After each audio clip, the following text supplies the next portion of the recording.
terhormat Bapak Haji Abdul Rauf yang sempat hadir mewakili kepala sekolah, yang saya hormati Bapak Ibu Guru SMK Negeri 1 yang telah meluangkan waktunya untuk hadir dalam kegiatan kita pada hari ini, yakni diseminasi budaya positif.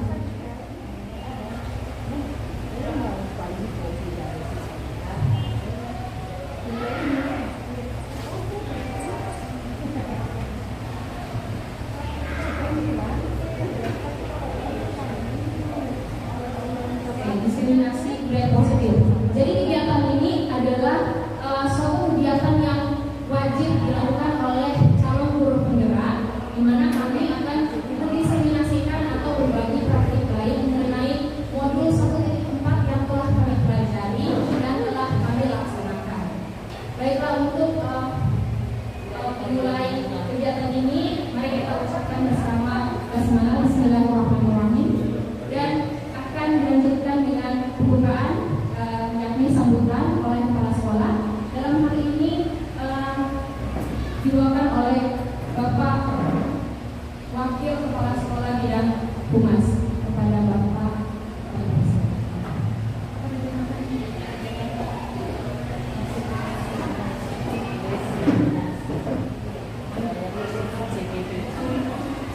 Bismillahirrahmanirrahim. Assalamualaikum warahmatullahi wabarakatuh. Yang menyangkut tentang isu budaya di sekolah. Salam dan salam berlimpah bagi kita bersama Muhammad sallallahu alaihi wasallam.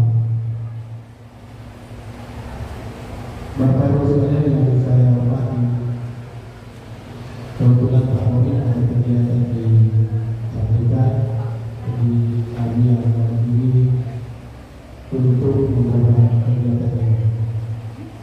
Bapak Ibu sekalian yang saya selaku mewakili kepala sekolah sekarang mengapresiasi kepada CGP Angkatan 10, mudah-mudahan kegiatan ini memberikan manfaat yang signifikan, terutama kepada anak-anak kita yang anggota pendidikan yang signifikan. Tentu ada beberapa hal yang perlu kita perhatikan dalam kesempatan ini tentang budaya positif. Tentu bicara tentang budaya positif, apa sebenarnya budaya positif? Itu mungkin kurang lebih adalah nilai-nilai atau keyakinan yang sifatnya yang dilaksanakan di sekolah yang berpihak kepada peserta didik, bukan sekadar pengertiannya tentang budaya positif. Kemudian kita kaitkan tentang diseminasi. Tentu diseminasi ini adalah pengimplementasian tentang nilai-nilai atau budaya-budaya yang positif yang sifatnya berpihak kepada peserta didik atau warga sekolah. Itu bahkan kurang lebih juga daripada kegiatan. Bapak Ibu sekalian yang saya hormati, saya atas nama kepala sekolah dengan mengucapkan alhamdulillah bismillahirrahmanirrahim, acara pembukaan acara diseminasi budaya positif oleh CGP Angkatan 10 saya nyatakan dimulai. Assalamualaikum warahmatullahi wabarakatuh.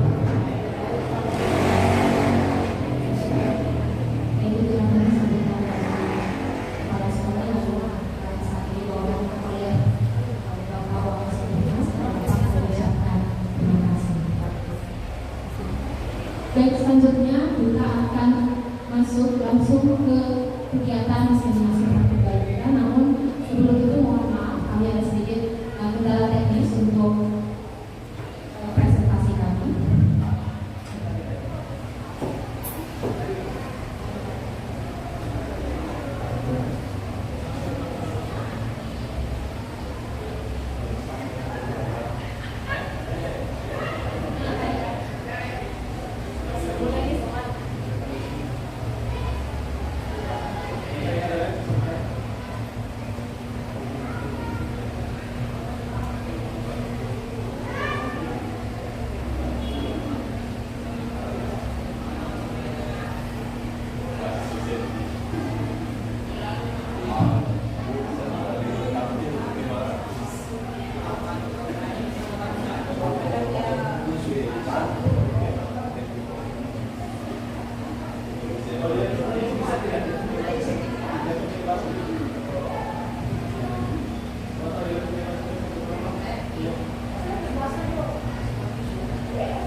Yang ada kebutuhan akan penguasaan, pengakuan.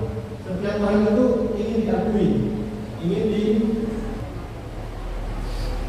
Jadi dari 5 dasar kebutuhan ini, kemudian muncul yang namanya perilaku sebagai upaya untuk mewujudkan kebutuhan tersebut.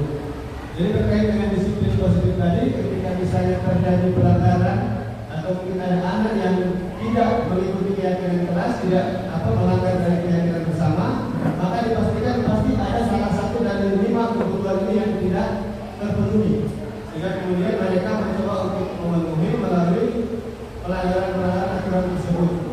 Itu biasanya kita temukan misalnya ada anak yang ribut di kelas atau membuat bola di kelas semata-mata karena ingin mencari perhatian. Itu artinya dia butuh kasih sayang dan rasa diterima, makanya dia mencari-cari perhatian. Di sini tugas guru bukan memarahi, bukan menghadik, tapi bagaimana mengajak siswa untuk berdiskusi, untuk berpikir bagaimana caranya untuk bisa memenuhi kebutuhan tersebut dengan cara yang lebih baik. Nanti lebih jelasnya akan dipaparkan oleh Ibu Mas Gawi dan Ibu Aulia. Jadi intinya saya ingin menyampaikan bahwa disiplin positif itu secara umum itu adalah bentuk ketaatan terhadap apa yang diyakini. Itu disiplin.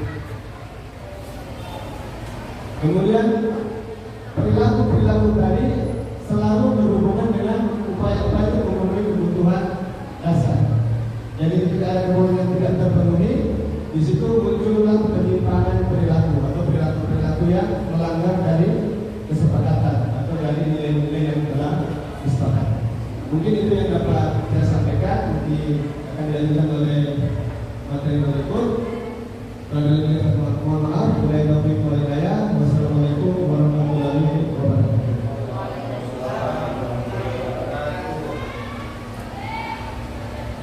Terima kasih Pak Iwan atas pemaparannya mengenai budaya positif dan 5 kebutuhan dasar manusia. Selanjutnya akan dilanjutkan oleh Ibu Mas Aulia mengenai 5 posisi kontrol dulu pada imunitas.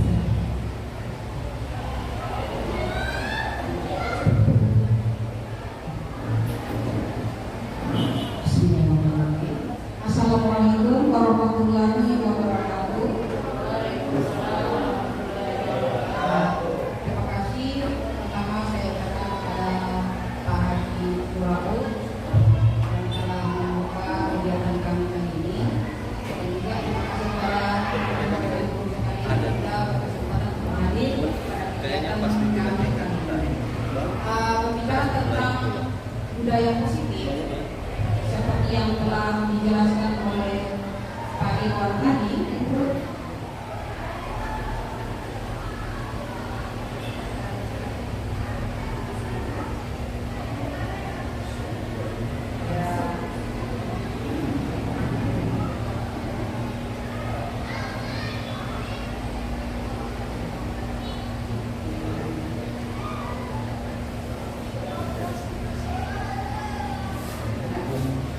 budaya positif yang berusaha kita sebagai guru untuk bisa mengaplikasikan, mengimplementasikan dalam proses pembelajaran kita sehari-hari bersama dengan murid-murid kita.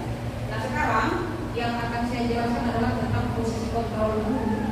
Sebagaimana mungkin sudah ada yang sudah melakukan, ada juga yang belum melakukan, dan mungkin bisa saja ada yang belum merefleksi sehingga dia tidak tahu sama sekali. Karena kadang kita seorang guru memandang bahwa saya kan seorang guru, jadi apa yang saya melakukan terhadap murid saya itu suka-suka saya, itu terserah saya.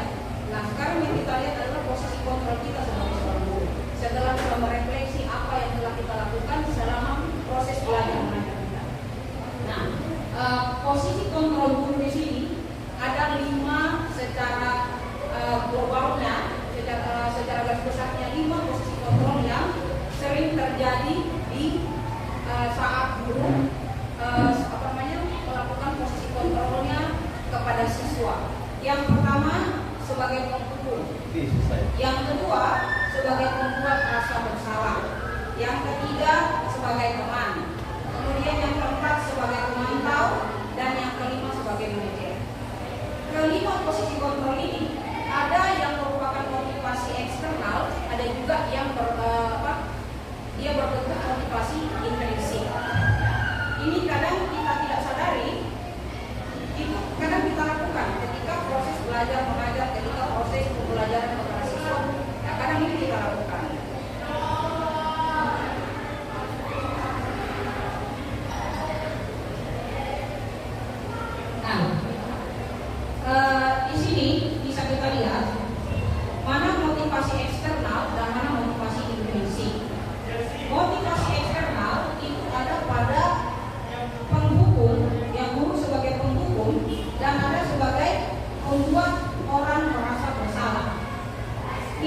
kadang muncul perilaku negatif, ya, kontrol negatif yang tidak kita sadari kepada peserta didik atau murid-murid kita. Sedangkan identitas motivasi intrinsik itu ada pada kontrol diri, yaitu sebagai manajer, dan ada motivasi eksternal juga sebagai teman dan pemantau. Namun di sini yang dianggap berhasil itu adalah guru sebagai manajer. Nah, kalau sebagai penghukum, ya, kadang guru di sini ketika melakukan proses pembelajaran, kemudian mungkin ada yang melakukan kesalahan. Di sini kadang contohnya ya sebagai penghukum menghardik, menunjuk-nunjuk, menyakiti, bahkan menyindir tanpa kita sadari. Dan itu merupakan perilaku kontrol negatif termasuk dalam identitas gagal sesuai dengan motivasi eksternal yang biasa tanpa kita sadari kita lakukan. Dan itu perlu kita refleksi. Kemudian ada guru juga yang berkata, kalau kamu tidak melakukannya, saya akan cut. Mungkin nilainya meningkat atau apanya meningkat. Dan kadang kita tidak sadari. Kemudian apa hasilnya? Kalau guru menjadi seorang penghukum, maka pemberontakan, pendendam, dan menyalahkan orang lain itu akan muncul pada diri siswa kita sendiri. Ya, itu akan muncul pemberontak, pendendam. Wah, ini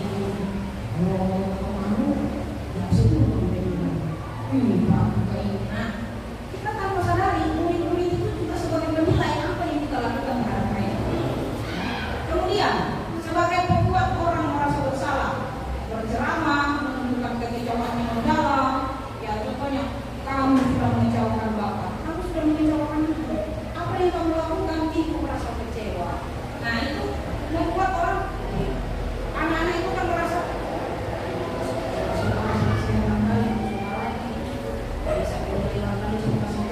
tanpa kita sadari, anak-anak itu sudah merasa kecewa dari awal sebelum kita melakukan proses dalam mereka. Kemudian apa hasilnya? Mereka kadang menyembunyikan kesalahan, kadang mereka menyangkal, dan kadang mereka berbohong. Ya. Nah, ini adalah perilaku kontrol negatif sebagai identitas gagal yang kadang kita tanpa sadari itu kita lakukan. Kemudian kalau kita lihat identitas yang berhasil itu apa? Teman dan pemantau. Tetapi teman dan pemantau ini bisa berlaku positif, tapi ada juga yang punya negatif. Sebagai teman, contoh, membuatkan alasan kulit-kulit, ya, alasan-alasan. Guru berkata, lakukan dong untuk ibu, ya, tolong bantu ibu, ya, biasa seperti itu, ya. Atau enggak, ya sudah, kalau itu nanti ibu yang bereskan. Cuman negatifnya di sini, kalau kita seperti itu, ketika kita tidak mampu lagi anak-anak tersebut, dia ketergantungan. Oh, saya pikir ibu ini mau bantu saya. Ketika tidak dibantu, dia tidak akan muncul dia punya motivasi untuk belajar. Nah, itu dikhawatirkan kalau guru sebagai teman. Kemudian sebagai pemantau, ya, guru berbuat itu apa? Menghitung, mengukur, maksudnya bukan matematika, ya. Apa peraturannya?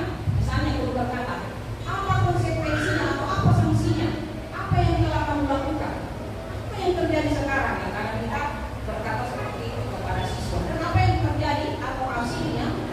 Ya, menyesuaikan bila diawasi. Seperti tadi apa yang dikatakan oleh Pak Irwan. Contohnya, pakai helm nanti ada polisi.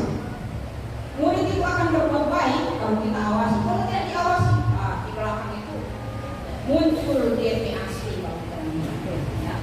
Kemudian kontrol diri dan termasuk motivasi intrinsik ini adalah ini yang terbaik, ya, menurut penilaian sebagai manajer. Ya, mengajukan pertanyaan-pertanyaan, kemudian siswa diberikan tanggung jawab, kemudian kita melihat latar belakang masalah apa yang dihadapi. Nah, kalau dalam agama mengatakan kita bawain dulu, ya, kenapa dia bisa berbuat salah? Apa motivasinya sampai dia berbuat salah? Makanya itu ada nanti namanya, ya, restitusi, ya, sebagai nanti kelas, validasi. Itu supaya kita bisa melihat anak-anak ini yang saya minta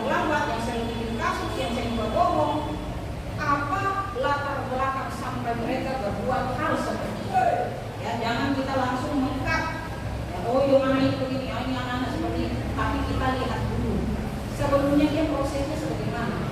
Andai kita jadi dia, mungkin kita akan seperti itu. Ya. Kemudian contoh ya, guru berkata, apa yang kita yakini?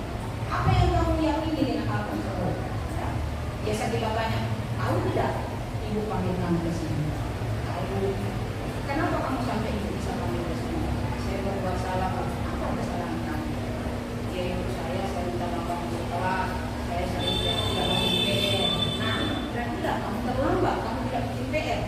Hal apa yang akan kamu lakukan selanjutnya? Melihat dari kamu punya kesalahan. Ya pun kalau begitu saya akan melaksanakan, saya tidak akan terlambat lagi, saya akan bangun lebih awal lagi, saya akan bekerjakan PR. Setidaknya kita memberi keyakinan kepada dia dengan motivasi setelah mengetahui latar belakang anak ini bikin kesalahan, apa penyebabnya. Ya, kemudian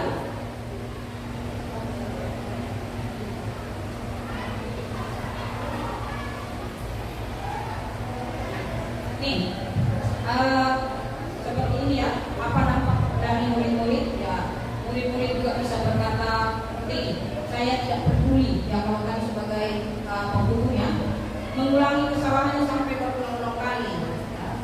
Kemudian apa kaitannya dengan dunia berkualitas? Murid meletakkan guru di luar dunia berkualitas. Nah, itu yang dikhawatirkan. Kemudian ini ya, maafkan saya ya, apa yang dia sebagai orang yang merasa bersalah, dia akan merasa rendah tinggi dan merasa gagal, bahkan merasa tidak berharga ya, seorang siswa.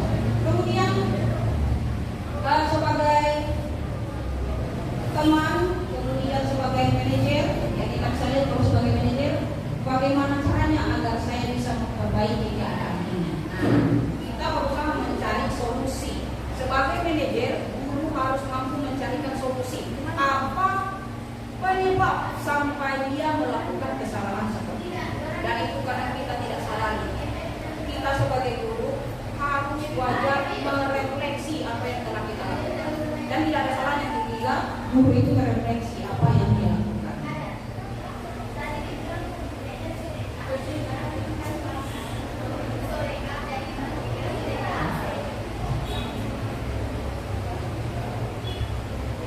Oke, jadi 5 posisi kontrol guru yang mungkin kita bisa lihat ke depannya, kita bisa refleksi apa sebenarnya yang telah kita lakukan pada saat proses pembelajaran. Kita maaf ya Bapak Ibu guru, teman-teman rekan semuanya, kami di CGP ya, Angkatan 10 ini melaksanakan diskriminasi positif adalah apa setidaknya men-share, mengajak ya apa yang telah kami pelajari, apa yang telah kami dapatkan, setidaknya itu bisa sampai juga ke teman-teman. Bukan berarti teman-teman tidak tahu sama sekali, sebenarnya tahu, tetapi tinggal kita manajer dan mengatur apa pengetahuan yang sudah kita ketahui. Terima kasih, lebih dan kurangnya saya mohon maaf. Wassalamualaikum warahmatullahi wabarakatuh. Terima kasih buat Ella penjelasannya mengenai 5 posisi kontrol guru. Baik, sebelum kita lanjut ke sesi 3 institusi Bapak Ibu, saya ingin bertanya sedikit. Kalau pengalaman Bapak Ibu kira-kira dari kelima posisi kontrol yang ada tadi, Bapak Ibu kira-kira paling sering posisi kontrol yang mana ini? Kalau saya pribadi ya, ini saya paling sering dulunya sebelum mempelajari materi ini, saya sering di tempat rasa bersalah. Itu yang paling sering saya lakukan dulu sebelum saya mengetahui materi ini. Kalau Bapak Ibu, mungkin kalau pasis, saya mau dengar dulu dari pasis. Kemarin posisi apa ini?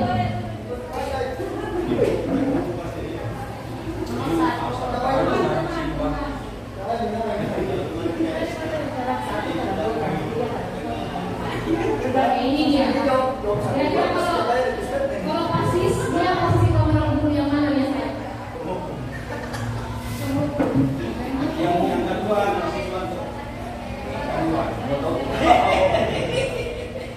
Kira-kira pembuku, pembuat rasa bersalah, teman, pemantau atau yang manajer? Kalau Bapak Ibu yang lain, mungkin dari berbeda Ibu Lati, kira-kira mana yang biasanya? Kalau saya pribadi seringnya ikut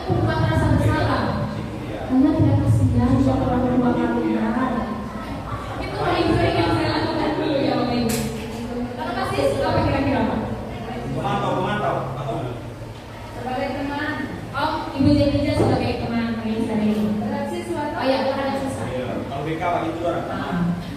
Oke, kalau Bapak Ibu yang lain, kira-kira sebagai apa posisi Bapak Isam?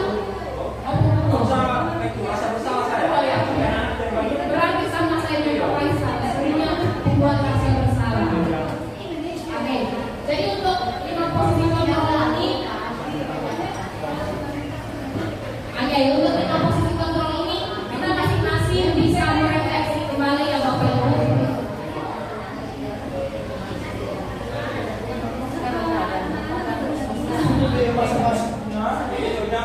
Oke, baik Bapak Ibu, sebentar kita akan melanjutkan diskusi yang lebih mendalam.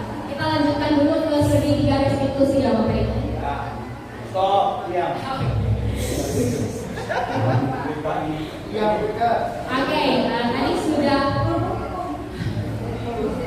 tadi sebelumnya sudah dipaparkan mengenai positif, keyakinan kelas, kemudian ada kebutuhan dasar manusia dan diakhiri tadi dengan 5 posisi kontrol dulu. Nah, materi-materi ini itu saling berkaitan satu sama lain. Bagaimana kita ingin menciptakan pribadi peserta didik kita yang merdeka melalui materi-materi yang sudah ada.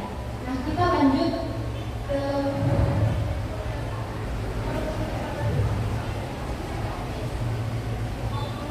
ke segitiga restitusi.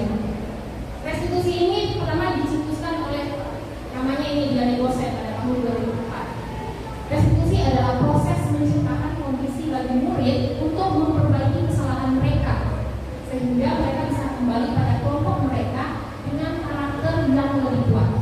Nah, di sini restitusi itu membantu murid menjadi lebih memiliki tujuan, disiplin positif, dan memulihkan dirinya setelah berbuat salah. Jadi diharapkan dalam kegiatan restitusi ini peserta didik itu sadar akan keyakinan-keyakinan yang telah mereka percayai, yang telah dibuat bersama. Jadi tadi pentingnya kita buat keyakinan kelas terlebih dahulu. Kita sampaikan dan kita diskusikan apa sih manfaatnya keyakinan kelas itu untuk diri mereka. Oke. Nah, ini segitiga restitusi itu ada 3 langkah dan seperti disebutkan ya segitiga ada 3 langkah yang kita lakukan ketika kita melakukan penanganan kasus ya kepada peserta didik kita yang mungkin memiliki sedikit tindakan yang agak menyimpang. Yang pertama yakni langkah menstabilkan identitas.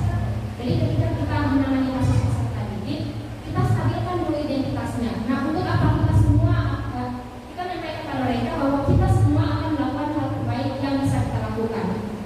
Misal, ketika ada peserta didik kita yang marah sama temannya, kita pasti akan bilang, oh ya memang emosi itu adalah sesuatu yang tidak bisa dikontrol, tiba-tiba munculnya itu adalah hal yang biasa terjadi. Nah, itu kita menstabilkan identitasnya.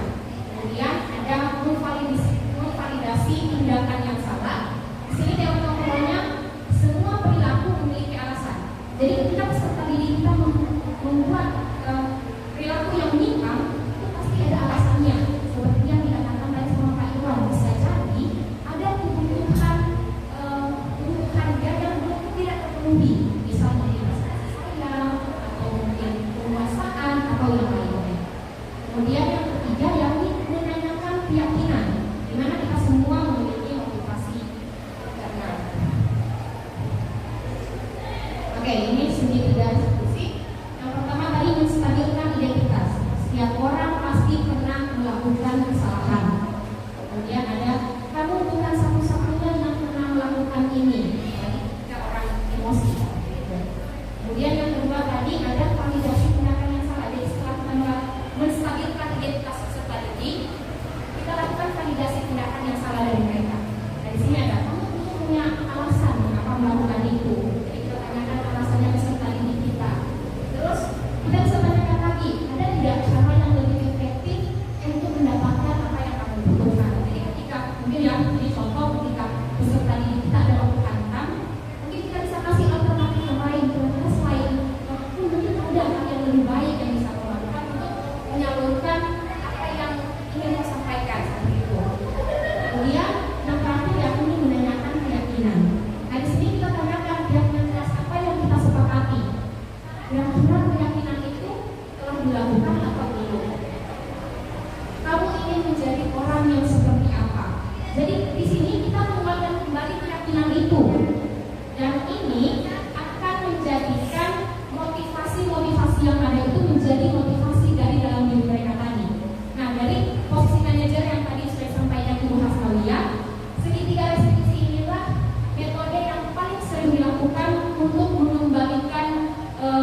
bisa menceritakan sedikit bagaimana skenario yang telah kita buat kemarin dan bagaimana kegiatan restitusi yang telah kami lakukan. Terima kasih.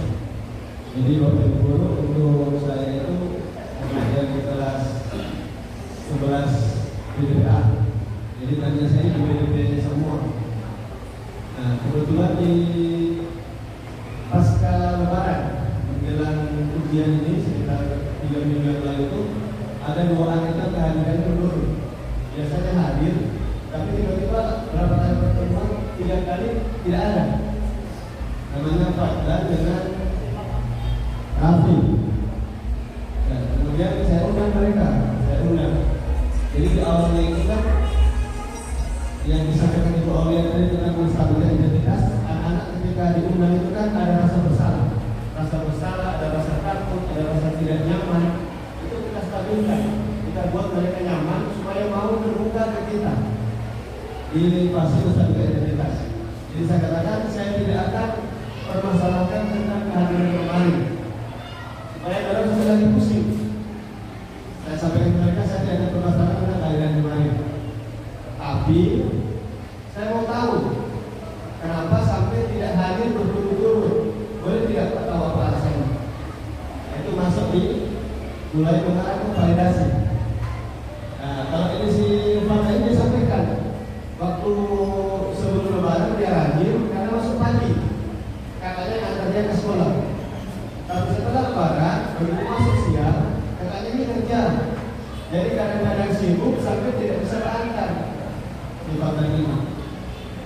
Jadi kalau saya lihat itu kan dia butuh apa namanya, kasih sayang, perhatian lah dari keluarga dia. Validasi saran tadi. Kemudian saya tanya, itu kira-kira Pak ini sadar tidak dengan kesalahan Pak? Dia bilang, iya Pak, dia sadar salah karena tidak disiplin loh. Kemudian saya tanya, kira-kira ke depan ini mau jadi orang yang kayak bagaimana? Jadi Pak bilang, saya ini Pak mau jadi polisi. Kemudian saya sampaikan, menurut Pak polisi itu bisa tidak kalau malas-malasan atau gampang putus asa cuma gara-gara yang antar sudah tidak bisa sekolah, bisa tidak? Jadi dia bilang, iya Pak bisa. Polisi itu juga harus disiplin, harus tepat waktu. Nah sekarang Pak disiplin atau tidak? Kan dia yakin ketika dia menjadi polisi dia harus disiplin kan? Nah dia tahu sekarang Pak belum. Saya tanya lagi, mau berubah tidak? Ada Pak sama berubah dia. Terus sekarang kan kalau saya kan kadang-kadang agak sibuk tidak ada anak. Kira-kira ada tidak solusi lain supaya Pak bisa tetap ke sekolah tanpa dia dengan kakak saat dia sibuk? Dia bilang ada Pak. Dia bilang apa itu? Dia bilang jalan kaki. Kalau bukan dia bilang menonton teman-teman. Jadi saya tanya, ada tidak teman yang rumahnya dekat? Dia bilang ada. Bisa tidak minta tolong ke dia supaya dibuatkan kalau ke sekolah kan? Dia bilang bisa Pak. Jadi dari situ si anak ini dia sendiri yang menyadari apa kesalahannya dia juga menyadari solusi apa yang harus dia ambil begitu. Dan ketika dia tidak laksanakan itu, dampaknya itu dia sendiri akan rugi di masa yang akan datang. Karena bisa jadi ketika dia terbiasa untuk berdisiplin, kemudian dia menjadi polisi, pasti akan bermasalah saat dia di dunia kerja. Jadi kita alihkan anak ini pada keyakinan yang dia yakini. Jadi bukan disampaikan bahwa anak masuk-masuk nanti naik kelas sekali ini. Jadi tidak diarahkan ke situ. Meskipun ada konsep-konsep yang perlu disampaikan, tapi kita mulai dari apa yang dia yakini dulu. Kemudian yang kedua si Rafael dulu. Ini rumahnya dekat cuma di Tujuan sini. Masalahnya sama juga tidak masuk-masuk, cuma sebabnya berbeda. Saya tanya kenapa Rafael? Dia bilang Pak sama ke sekolah saya suka lambat bangun. Saya bilang kenapa saya lambat bangun? Jawabannya dia bilang saya lambat tidur Pak. Kenapa lambat? Saya main game. Suka main game, dia bilang suka Pak. Kenapa suka? Buat hiburan, saya senang kalau main game. Nah itu kan lihat dia ada kebutuhan untuk kesenangan, tapi cara penyalurannya yang tidak tepat. Saya tanya lagi, kira-kira orang tua mana tidak kalau rapi main game sampai tengah malam? Ada Pak, saya marah.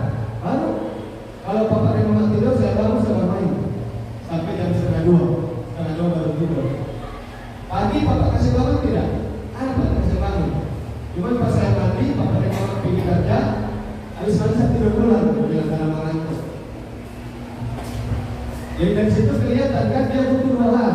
Pertama dia butuh hiburan, kedua dia butuh kasih sayang dan perhatian orang tua. Artinya ketika orang tua yang tidak tahu si anak ini bangun tengah malam, tidak tahu si anak ini sering berangkat ke sekolah, berarti dia butuh perhatian lebih dari orang tua itu. Terus saya tanyakan juga kayak serah ini, katanya dia mau suka jadi tentara. Sama dengan polisi tadi, tentara harus disiplin juga. Jadi saya tanya solusinya bagaimana? Dia bilang saya mau berhenti main game. Saya bilang pasti percaya. Tidak mungkin orang bisa main game tiba-tiba bisa berhenti. Ada tidak solusi lain saya bilang. Jangan sampai dibilang berhenti besok dia lanjut lagi. Dia bilang ada Pak. Jadi saya tetap bermain tapi waktu itu saya kantor tidak sampai ke malam. Nah itu yang saya bilang yang pertama. Jadi kalau cara terus suka jadi tentara, berarti harus mulai dari sekarang dalam disiplin supaya dengan baik begitu jadi tentara nanti. Jadi saya bilang mulai setelah ini usahakan tapi jangan sampai pernah terlambat lagi. Terlambat tahun yang lain dan begini. Jadi mungkin seperti itu Bapak Ibu. Jadi dari mungkin kalau Ibu Aulia awalnya sebagai apa? Membuat rasa bersalah. Jadi membuat rasa bersalah itu kasihan sama siswa. Kamu tidak kasihan di Pak, kasihan kita yang bikin suatu ujian, kalau kamu coba lihat di YouTube, kamu tidak kasihan kepada orang tua, itu membuat rasa bersalah. Kalau teman itu sudah gampang nanti Pak bantu, sudah gampang nanti Pak aturakan. Ketika guru bilang, ini sama saja masuk, itu guru lain yang berseperti teman, oh kasihan dia itu broken, kasihan dia itu begini, selalu berusaha membela siswa tanpa memberikan solusi. Itu sebagai teman. Kalau sebagai penghukum dia tidak tahu. Karena kenapa? Pokoknya cuci kamar mandi, nanti pusat. Itu penghukum. Jadi penghukum itu hampir ini dengan pemantau. Cuma kalau pemantau itu ya, si anak ini sudah tahu apa sanksinya. Kalau penghukum itu anak tidak tahu. Ketika dia terlambat, dia tidak tahu jadi berhukum apa di sekolah nanti. Kalau pemantau itu sudah ada kesepakatan. Kalau anak terlambat besok harus menulis di kertas 100 kali saya tidak akan lambat. Jadi ketika dia lambat dia sudah tahu. Dan guru ini bapak terus awas lambat ya. Ingat apa aturan kemarin. Ingat apa aturan kesepakatan. Apa yang menahan, apa yang bisa bikin syarat. Itu pemantau. Saya itu pemantau. Ketika di kelas ingat kalau tidak tuntas tidak menaik. Ingat kalau tidak masuk-masuk. Nah itu pemantau. Saya termasuk ikut pemantau. Nah kalau ini dia kata dari situ si anak dia berdiskusi, kemudian mereka itu yang berpikir apa kesalahan mereka, apa penyebabnya dan solusinya apa mereka sendiri yang berpikir. Mereka yang berbicara, kita hanya membimbing seperti kata Kiai Dewantara. Guru itu bertugas untuk membimbing, tumbuh kembang kodrat dan murid. Jadi murid masing-masing sudah punya kodrat bawaan. Sesuai dengan kodrat alam dan kodrat zamannya. Guru hanya bertugas membimbing. Jadi karena dipaksa semua murid, oh harus sukses, harus semua jadi kepala toko, harus semua jadi manajer. Nanti kadang-kadang pekerjaan-pekerjaan tertentu yang tidak terisi kalau semua orang jadi seperti itu. Jadi mereka sudah punya kodrat, tugas kita membimbing bagaimana supaya karakter mereka bisa menjadi baik, dan kita akan mengajari mereka sesuai dengan kesiapan belajar mereka masing-masing tanpa harus dipaksa. Mungkin itu. Terima kasih Ibu Aulia. Baik, terima kasih Pak Enon atas berbagai pengalamannya melaksanakan restitusi. Saya serahkan kepada Ibu Aulia. Terima kasih. Assalamualaikum warahmatullahi wabarakatuh.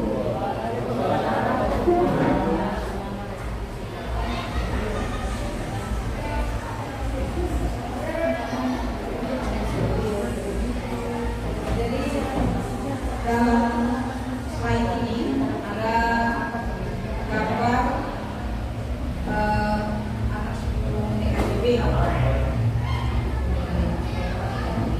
Nazar, kemudian Fadil, Adrian. Sebenarnya mereka bertiga ini adalah peran pengganti. Peran sesungguhnya itu Afrizal Angga 10 PSB ya. Kemudian Fatur Rahman, Afrizal dan Angga itu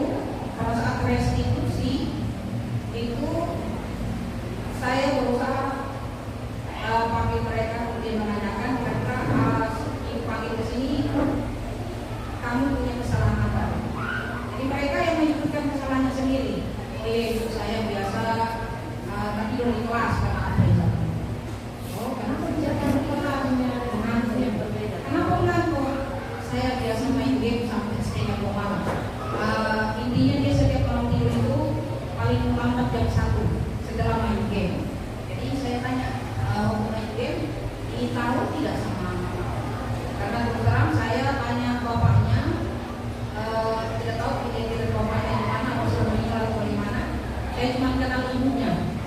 Kebetulan ibunya satu kompleks dengan saya di dalam alam ya. Jadi saya kenal mamanya. Saya tanya, dia bilang, iya biasa mama dia tahu kalau saya malam itu tidurnya jam 1. Nah, dia saya tanya kembali, kira-kira pada saat kamu tidur sampai lambat itu, kamu rasa ngantuk? Tidak terganggu kamu punya pembelajaran di sekolah atau bagaimana? Ada ibu dia bilang, dia mengaku sendiri, ada ibu biasa kayak ibu penjelasan, kayak ibu di kelas saya tak tidur. Sekarang ditanya, ke depannya kira-kira setelah kamu punya kasus seperti ini, maunya Afrizal ke depan bagaimana?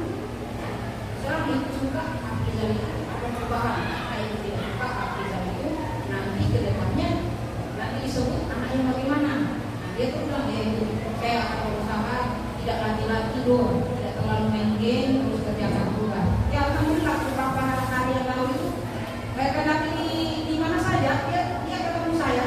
Kalau yang tadinya lari-lari dia ketemu itu sampai tugas, sampai bisa, baru sampai itu bisa mana lagi. Nah, saya mau sempat bilang ini sudah doa saya. Nah, berarti ini sudah merasakan tanggung jawab. Yang setelah kita menanyakan validasi kemudian berkeyakinan sama dia. Begitu juga dengan Angga. Ya. Angga itu begitu juga. Dia main game sampai tengah malam, kemudian bangun mengantuk, kemudian dia ogah-ogahan. Bukan cuma satu mata pelajaran, hampir semua pelajaran mungkin dia seperti itu ogah-ogahan. Jadi waktu saya tanya, nah itu ternyata dia butuh kasih sayangnya itu bukan cuma dari guru, tapi terutama orang tua, pendekatan orang tua, perhatian orang tua dia butuhkan. Ketika kita perhatian ke dia, begitu juga dengan Afrizal. Ya Afrizal, Angga itu dia malah beberapa setelah diadakan restitusi, dia yang PA ke saya tidak tanya tugas ke dia, karena ya lumayan banyak anak-anak, tapi dia yang tanya ke saya, mas apa yang bisa begini? Kira-kira itu kalau saya tidak tuntas, sebagaimana lagi tugas apa lagi? Dulu saya bilang itu dia dulu kamu punya nilai. Ya, oke, itu dia tanya terus. Dan yang terakhir Pak Rahman itu karena dia pernah berkelahi dengan Angga lantaran ini yang dilakukannya Pandu dan Anika ini itu tidak sengaja orang tua atau orang tua. Nah akhirnya ditanyakan kira-kira bagaimana orang tua itu manusia. Nah dari situ mereka menyadari kesalahan mereka. Jadi restitusi yang dilakukan dengan keyakinan memotivasi mereka bahwa ternyata guru mata pelajaran itu ada perhatian ke orang. Dia tidak biarkan begitu saja. Dia tidak langsung marah atau apa, tapi setidaknya dia merasakan bahwa dia butuh perhatian kita. Jadi ada anak-anak yang memang membutuhkan kita punya perhatian. Ada juga anak-anak yang memang kalau kayak Nazwa ini kan perempuan ya. Ini salah satu contoh anak yang lumayan aktif, rajin, tanpa kita suruh dia mungkin. Kalau yang Nazar jadi sebagai peran pengganti saja ya, sebagai peran pengganti saya dan Anji. Jadi yang tiga sebenarnya utama, Afrizal, Hama dan Angga dan Pato. Sebenarnya masih ada lagi Aiden dan beberapa orang lainnya. Tapi alhamdulillah mereka masih punya rasa tanggung jawab, masih menanyakan soal kasus dan juga tugas-tugas mereka. Mungkin itu, terima kasih. Assalamualaikum warahmatullahi wabarakatuh. Baik, terima kasih dari semuanya atas kisah berbeda baiknya.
kita lanjutkan ke sesi berikutnya, yakni tanya jawab, diskusi, dan sharing. Mungkin Bapak Ibu ada yang ingin ditanyakan atau mau berbagi pengalaman, karena bisa jadi sebenarnya kita sudah menerapkan segitiga restitusi tapi kita tidak tahu bahwa itu adalah segitiga restitusi, atau mungkin kita sudah tahu posisi manajer, kita sudah sering melakukannya tapi kita tidak tahu bahwa itu adalah posisi manajer, kita tidak tahu istilahnya tapi kita sudah lakukan ternyata. Mungkin ada Bapak Ibu yang mau berbagi pengalaman atau ada yang ingin ditanyakan, kami persilakan.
Tapi zaman sekarang sesuai dengan apa perkembangan zaman tugas dulu semakin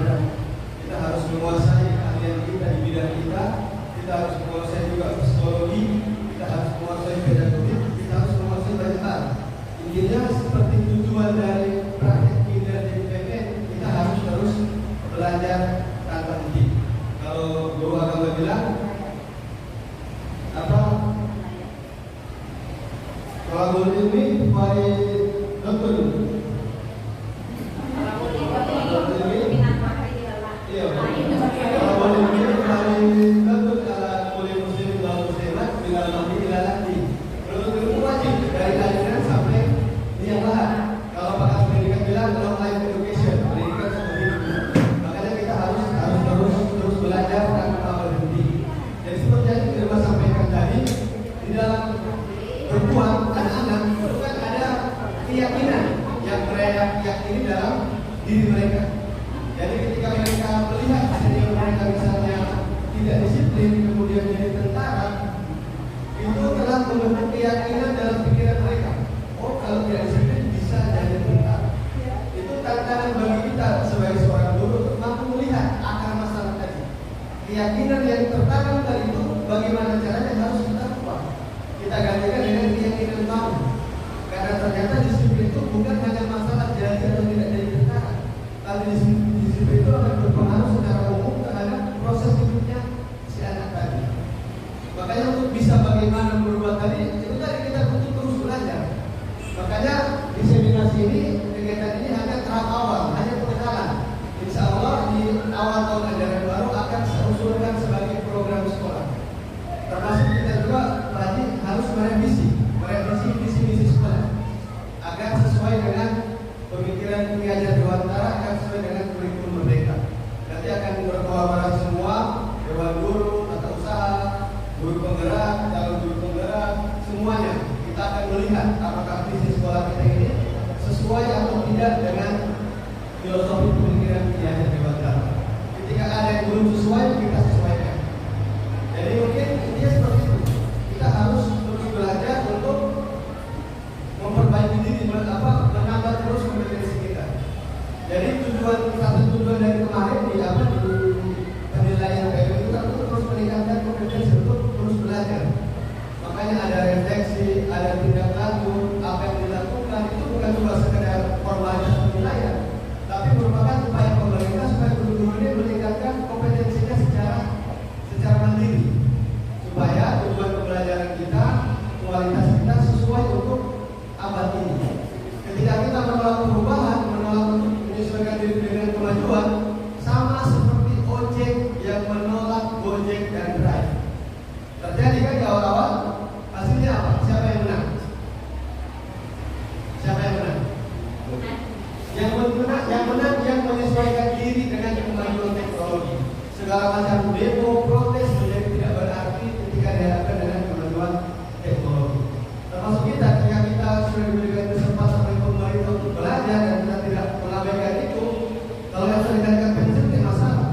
Tapi yang masih 5 tahun, 10 tahun ke depan, bisa-bisa terjelas sebagai kemajuan zaman.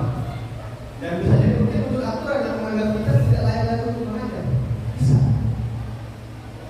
Karena banyak sekarang sarjana-sarjana pendidikan yang siap mengajar tapi tidak punya tempat untuk mengajar.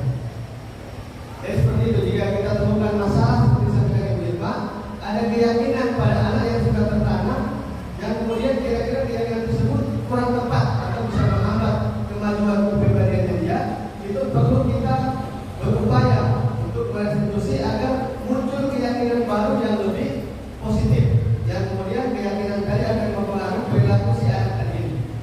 Karena kalau kita ingat, setiap perilaku itu berasal dari apa yang dia yakini. Anak-anak hanya akan taat, hanya akan patuh terhadap sesuatu yang diyakini. Jadi itu diharapkan. Itu namanya motivasi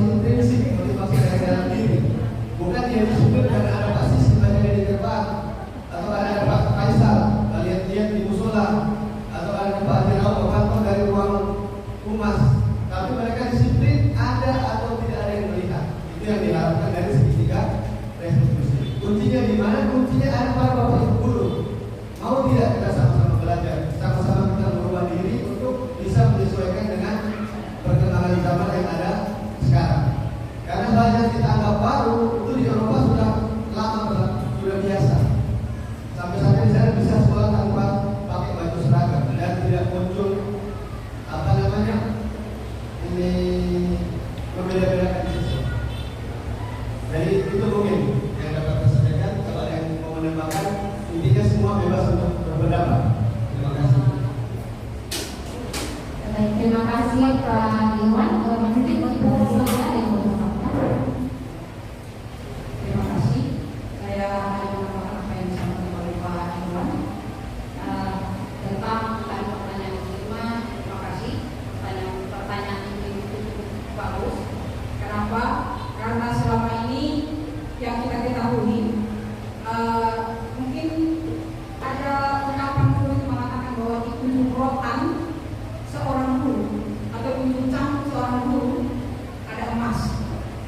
Ya, mungkin kita dulu kalau bolos karena sambung sampai barangkali lumpur, saya sudah pernah mengatakan lumpur dengan sepatu yang adalah dikoki akan lumpur.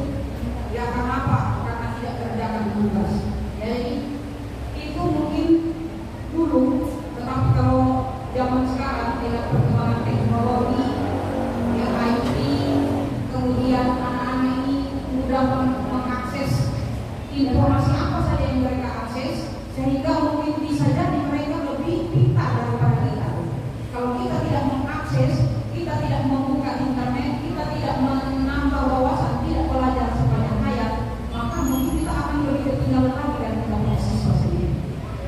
Nah, kalau di sisi positif ini kita kaitkan dengan apa yang terjadi sebelum-sebelumnya, ada anak yang justru ya mungkin pernah lihat ada sebuah video seorang ibu guru, murid yang cerdas, murid yang pintar, waktu lewat dengan dia tidak ditegur.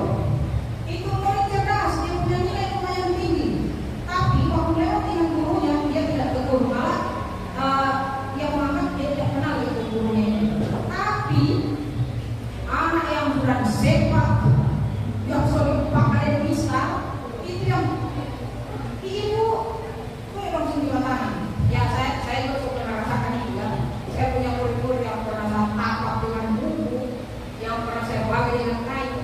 Itu yang tegur saya di jalan. Ibu dari mana? Ibu dari mana? Tapi anak-anak yang nilainya lumayan tinggi, malah itu seperti tidak kenal kita. Dan itu yang pernah muncul dari dia soalnya merasa kecewa dengan apa yang terjadi dengan siswa-siswanya itu. Nah kalau yang sekarang, kenapa dalam kurikulum merdeka itu ada namanya restitusi, ada yang namanya disiplin positif? Ini mengajak kita dulu bagaimana kita mampu membuka hati kita, bersifat bijaksana, menelaah, membuat murid itu bisa bertanggung jawab dan amanah. Ya, kita tidak bisa mengatakan bahwa anak itu bodoh. Tidak ada anak yang bodoh, tetapi dia tidak mampu memproses dia punya bagian otak yang mana. Terlalu sama dengan HP, bagian yang mana yang sering dia gunakan, maka itu akan panas. Sama dengan otaknya, otak kanan, otak kiri, bukan mainnya. Berapa ribu neutron proton yang ada dalam otaknya itu, mana yang bisa mampu dia gerakkan dan mana yang tidak. Berarti fungsi otaknya mana yang dia gerakkan, bukan berarti anak bodoh. Saya sering mengatakan sama siswa-siswi, sama murid-murid, tidak ada anak yang bodoh, yang ada hanya malas. Kenapa? Mereka tidak memanfaatkan otak mereka dengan baik. Kita punya otak yang lumayan besar ini, dia punya proton neutron berapa ribu yang tidak dimanfaatkan. Ya maka ada anekdot Jepang itu mengatakan otaknya orang Indonesia yang paling banyak lagi daripada otaknya orang Barat. Kenapa? Karena otaknya orang Indonesia banyak yang tidak dipakai. Anekdot dulu, ya saya pernah ya baca di anekdot, ya karena saya suka baca juga cerpen komik. Anekdotnya siapa? Waktu Bushel ya. Ya itu. Jadi otaknya orang Indonesia yang banyak tidak terpakai, namanya laku di pasaran internasional. Itu menurut Waktu Bushel. Kenapa? Kita guru justru diajak untuk bisa memanfaatkan kurikulum ini untuk menggunakan otak ini, otak sebenarnya ya, ini otak yang ada di atas kepala kita dengan otak ini itu harus punya koneksi. Jadi kita berusaha untuk mengajak siswa-siswa kita bagaimana dia memanfaatkan otaknya itu dengan perut dan kaki. Maksudnya apa? Kita ajak mereka dengan pendekatan, dengan berusaha untuk memahami latar belakang mereka. Kurikulum merdeka itu sebenarnya apa dulu ya? Saya sempat di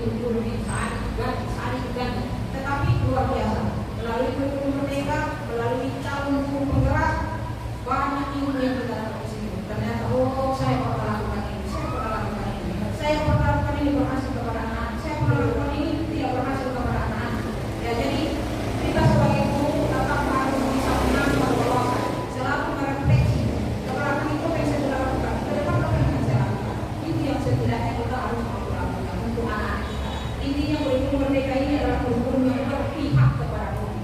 Bagaimana pembelajaran kita, murid itu kita bawa, kita tuntut, kita didik sesuai dengan zaman dan juga kondisinya. Yang mungkin itu sebenarnya kesempatan murid. Terima kasih. Assalamualaikum warahmatullahi wabarakatuh. Terima kasih buat saya atas tambahannya. Mungkin ada bapak ibu yang mau menambahkan? Oke, ibu aja. Mungkin bisa dilakukan. Sampai di sini.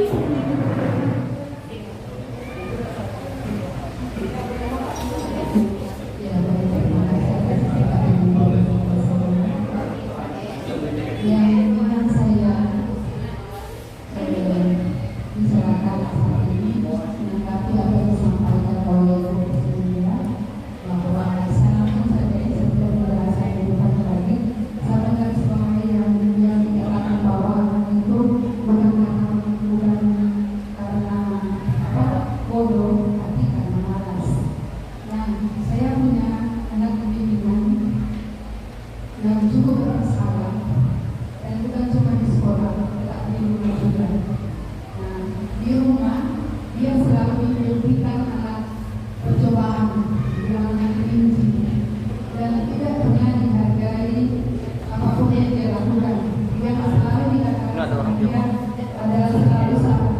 Dan apa yang dia buat mungkin yang sudah terjadi menurut dia masih juga tidak diperhatikan oleh orang tua.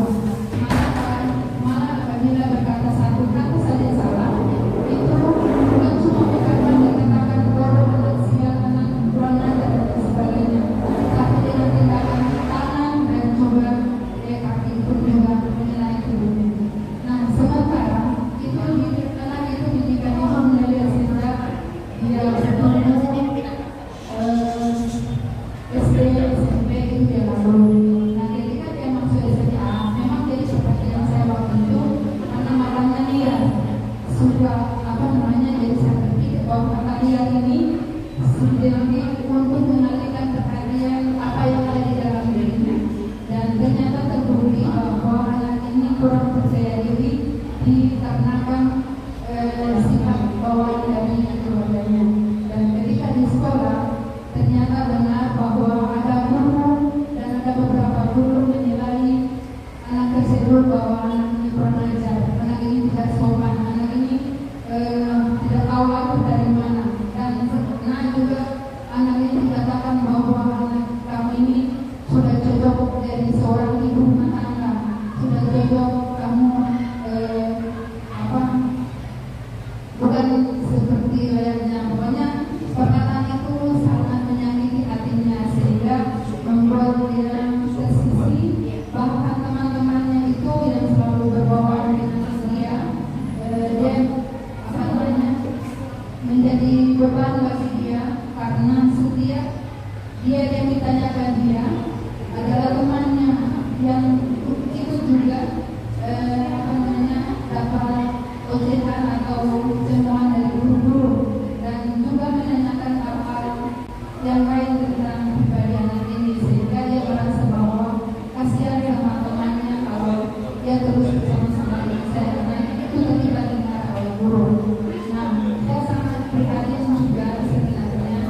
Nah, di sini kalau saya melihat dari penjelasan dari guru Monika, dan saya sangat tanggapi sangat baik, sangat membantu kami sebagai teman dan sebagai guru yang menjadi teman siswa, mendengar keluh kesah mereka, bagaimana cara untuk dengan adanya perpustakaan ini, bagaimana caranya untuk membantu meringankan beban anak ini agar dia juga walaupun di rumah tidak diterima, tapi sekolah pun dia bisa diterima.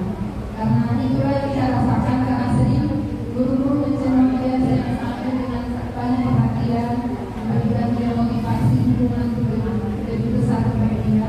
Dan juga saya sudah sempat cerita dengan orang tuanya, dan orang tuanya menyesal atas sikap yang mereka buat, sampai mereka menangis, bapak dan ibunya juga menangis. Tapi saat herannya ketika itu berlalu, ada juga tindakan malah lebih keras lagi yang orang tua lakukan, sampai bapak peluru badannya itu, dari semua badannya sampai mukanya itu ditonjol. Dan saya rasakan memang luar biasa ini, sehingga siapapun yang marah punya itu dia bilang itu adalah sampah luar biasa. Tinggal bagaimana cara kita memperhatikan dengan anak seperti ini. Saya minta bagaimana sikap atau tindakan perhatian dari calon lingkungan untuk mengantisipasi atau mengatasi anak tersebut baik ada lingkungan dan sebagainya. Terima kasih atas perhatiannya. Baik, terima kasih Bu juga atas jika saya sekarang kepada penambahnya.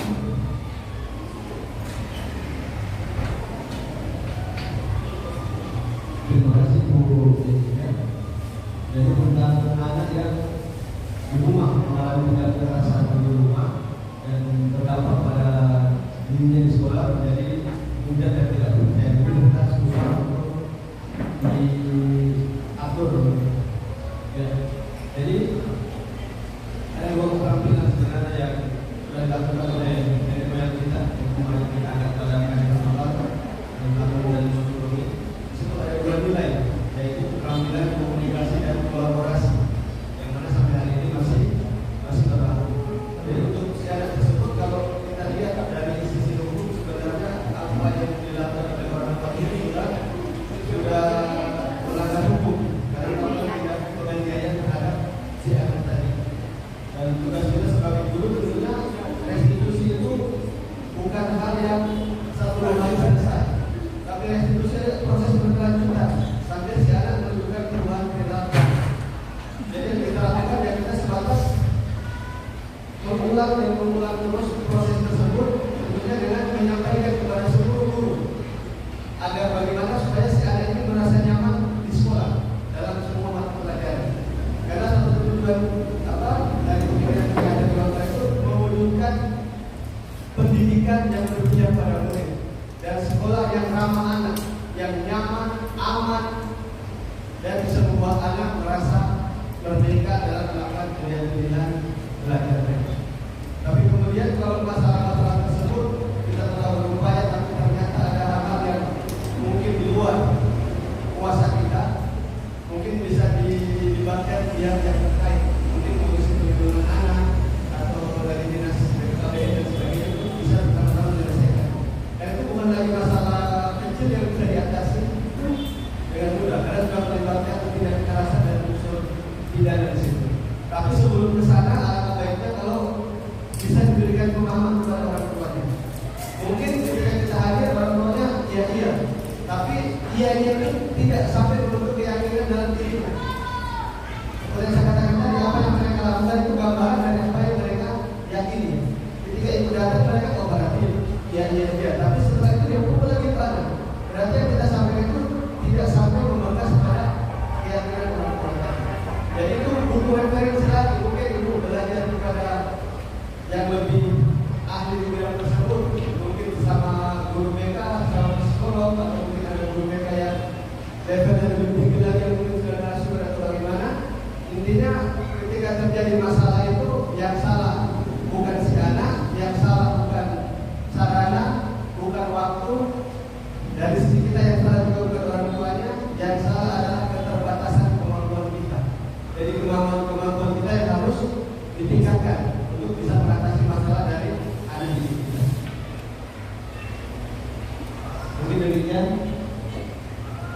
Terima kasih. Baik, terima kasih Pak Iwan. Mungkin kalau bisa saya tambahkan sedikit ya. Jadi restitusi ini bukan hanya untuk peserta didik saja.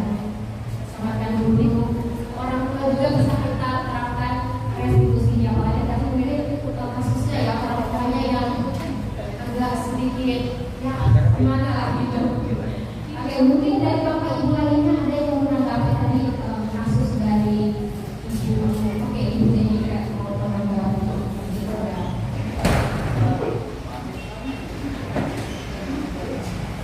Terima kasih atas kesempatannya. Menanggapi tadi Ibu Jessica, kebetulan Pak Iwan, kebetulan ini yang dibahas Ibu Jessica yang namanya Jelita, wanita Nigeriana, ya kan? Ini yang kita bahas juga di ruangan biasanya nama Jelita itu. Jadi Jelita ini kebetulan mungkin bukan cuma saya mampir ke masalah, karena saya tanya kepada Cherry, saya tanya semua apa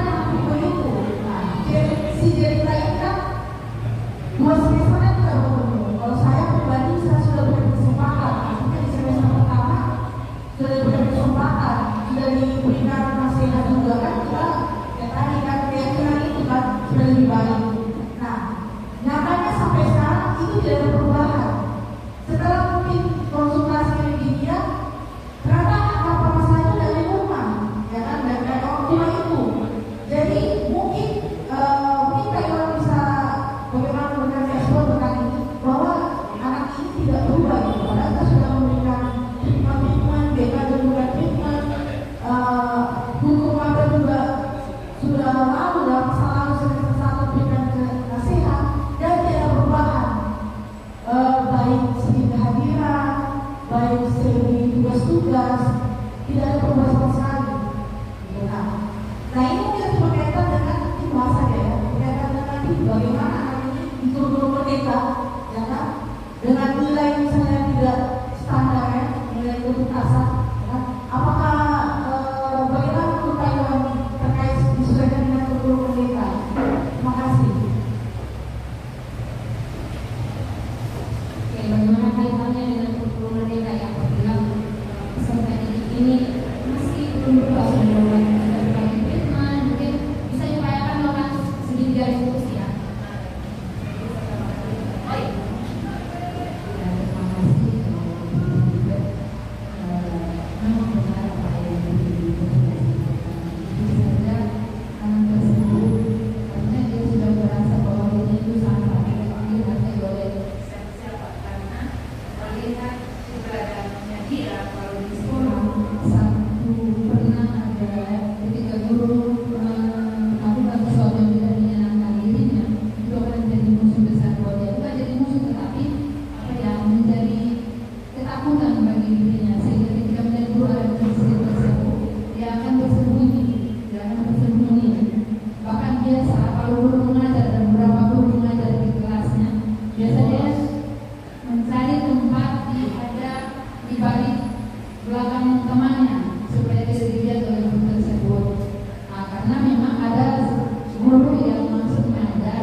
Jadi ada banyak hal yang kemudian menjadi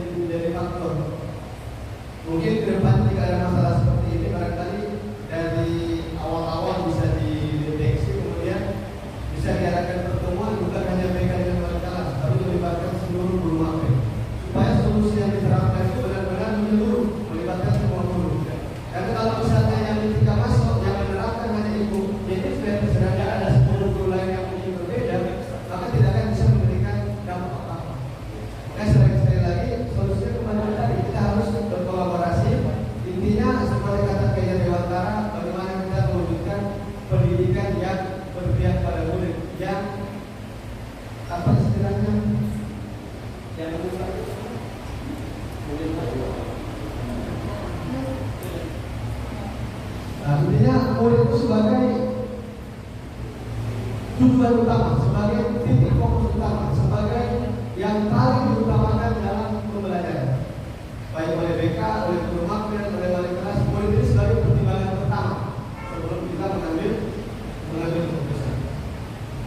Tapi dari sisi kurikulum merdeka, masalah naik dengan tidak naik kelas memang tidak ada yang langsung memberikan efek yang cukup negatif terhadap peserta didik. Tetapi jika memang sudah tidak ada solusi lain, guru magang sudah maksimal menjalankan tugasnya, BK sudah maksimal, wali kelas sudah maksimal, dibolehkan. Tapi dengan tujuan tidak menaikkan dari bukan untuk menghukum si anak, tapi dengan tujuan untuk membentuk kembali karakternya dari awal, agar ketika di tahun berikutnya si anak telah menjadi lebih baik, maka dia bisa lanjut ke jenjang. Mungkin demikian Bu. Terima kasih.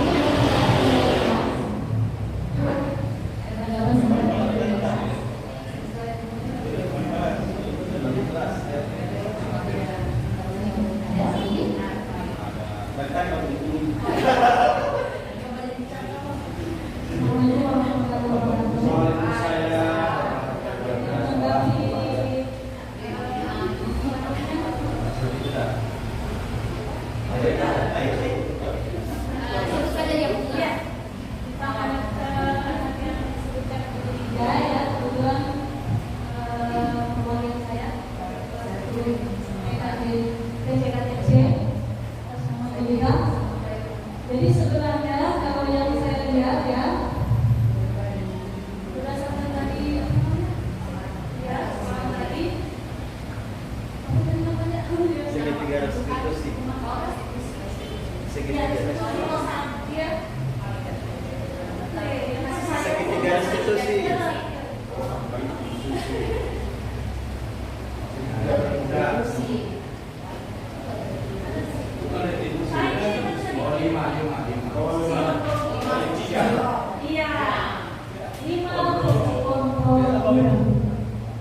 Jadi saya rasa ini seluruh rumah PD yang mengajar kepada saya sepertinya sudah melakukan semua terhadap peserta didik yang diberikan di pelajaran.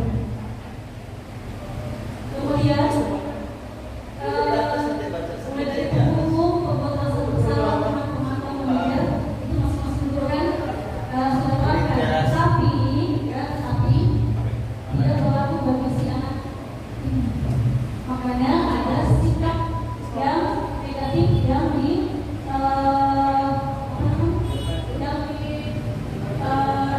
oleh si guru magang tersebut. Jadi kalau dalam guru magang itu bagaimana itu Pak Irwan? Karena kan tadi dikatakan bahwa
Saya bisa jadi yang mawar.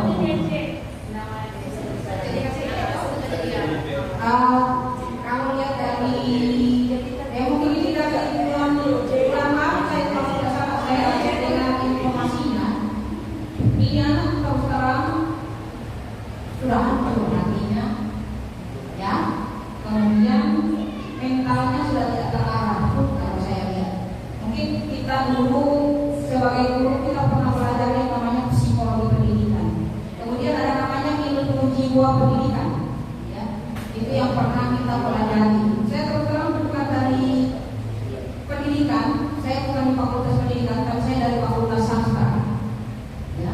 Tetapi ketika saya ambil angka 4, ada namanya ilmu jiwa pendidikan, ada namanya ilmu psikologi jiwa. Justru sebelum saya ambil angka 4 itu saya sudah dapatkan ketika saya mengajar di madrasah aliyah. Sebelumnya jurusan saya bahasa Arab, tapi bukan main, saya mengajar bahasa Inggris. Ya, jadi agak ya. Tapi saya terima, yang saya pikirkan juga adalah belajar untuk memahami siswa. Nah, kalau dilihat dari kasusnya ini, dia ini sudah punya kehancuran mental sebenarnya, karena terbentuknya dari orang tua. Nah, di sini ada kebutuhan rasa manusia, dia butuh penguasaan, dia butuh diakui, ya, kemudian dia butuh kasih sayang dan rasa diterima, dan dia berusaha untuk bertahan hidup. Untuk kesenangan dan kebebasan barangkali kita belum sempat mengolahnya.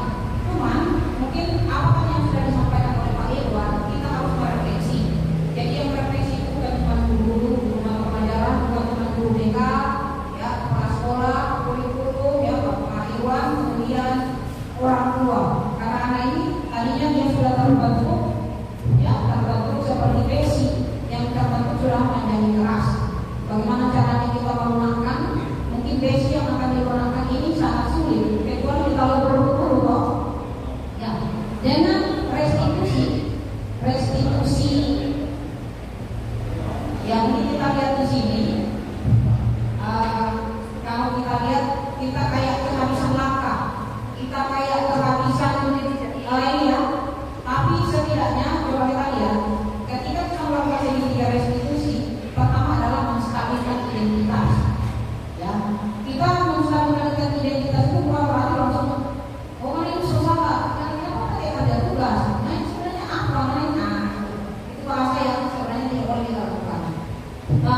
terubah, maka susah dia akan berubah. Ya, itu maksudnya tadi kalau profesi yang sudah kita mau pegang atau kita mau luruskan, kita mau lurusnya dengan apa? Kalau menurut saya, menstabilkan keyakinan ya, keyakinan yang kita bangun ke anak itu, bagaimana kita mau membangkitkan keyakinannya bahwa meskipun dalam situasi jangan ada yang ke belakang, tetapi yang ke depannya ini apa yang mau kamu lakukan? Ya, kamu ke depannya itu menjadi apa? Kira-kira dengan keadaan ini bisa tidak dicampur kamu melangkah ke depannya, langkah kamu lebih baik daripada langkah yang lebih baik. Jadi kita berusaha berinstitusi yang memotivasi dia secara intuisi bahwa aku sebagai manajer itu harus apa namanya, kita selalu motivasi. Jangan sampai kita cuma mencari dia punya kesalahan, kita tidak cari dia punya kesalahan. Siapa manusia yang punya kesalahannya? Siapa anak yang tidak punya kesalahan? Tapi dari kesalahan itu kita cari dia punya baik bagaimana? Jadi kita sudah berusaha semaksimal mungkin, mungkin kalau kalimat maksimal itu ya boleh ya, karena bukan berarti sekarang itu maksimalnya, sebelumnya maksimal tidak apa yang kita lakukan. Mungkin itu yang saya sampaikan. Terima kasih. Assalamualaikum warahmatullahi wabarakatuh. Baik, mungkin saya sedikit menambahkan. Tadi kita sudah tahu bersama ya, ini peserta didik kita ini akrab, kasih sayang dan rasa diterima, sama penguasaan, karena apapun yang dia lakukan pasti dianggap salah di keluarganya ya, itu sudah terbentuk dari dia di rumahnya, walaupun dia belum di sekolah. Itu yang harus kita pahami dulu. Dia membutuhkan kasih sayang dan penguasaan. Nah kemudian di sini untuk posisi kontrol ya, ini kita tidak bicara ke guru, mungkin ke orang tuanya. Kita asumsinya seperti itu. Di rumah, yang dia sering dihukum, maka terbentuklah identitas gagal dari si anak ini. Nah, itu yang sudah melekat sama dia dari rumahnya. Ketika dia masuk di sekolah, memang ini dia sudah menjadi pemberontak. Jadi pemberontaknya itu tidak didapatkan di sekolah, tapi dari rumahnya. Nah, disinilah kita memposisikan diri kita berupaya untuk menjadi ibaratnya kayak dokter lah. Bagaimana kita tidak berupaya untuk menjadi dokter, healing peserta didik ini, memperbaiki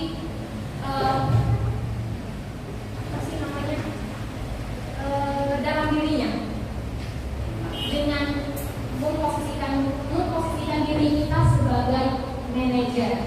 Kenapa sih kita harus melaksanakan segitiga restitusi ini? Walaupun memang segitiga restitusi ini mungkin kita laksanakan hari ini, tidak mungkin anak itu berubah besok. Tidak semudah itu. Tapi konsistensi kita dalam mengupayakan itu semoga saja bisa membuat anaknya berubah.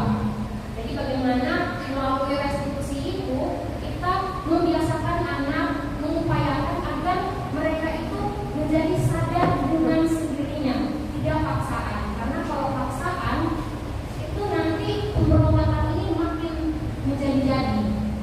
Tapi apabila kita melakukan dengan pendekatan yang menggunakan restitusi, di mana kita stabilkan dulu identitas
disayangkan, sangat disayangkan Anda yang masih muda-muda yang ingin keluar tidak mau belajar dan mungkin kami yang bergerak anak Tuhan yang melalui yang pertama tersebut mungkin tidak terlalu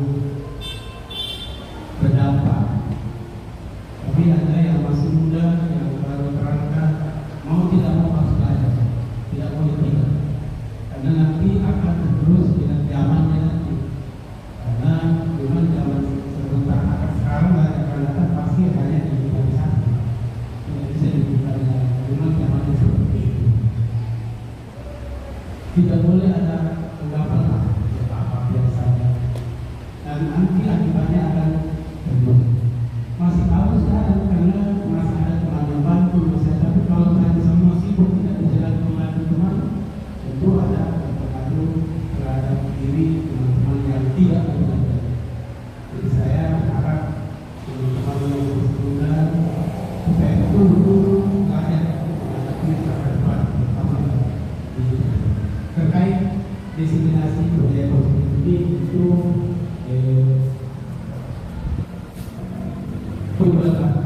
akhir inti dari kegiatan seperti itu adalah tidak lain adalah menentukan karakter peserta ini.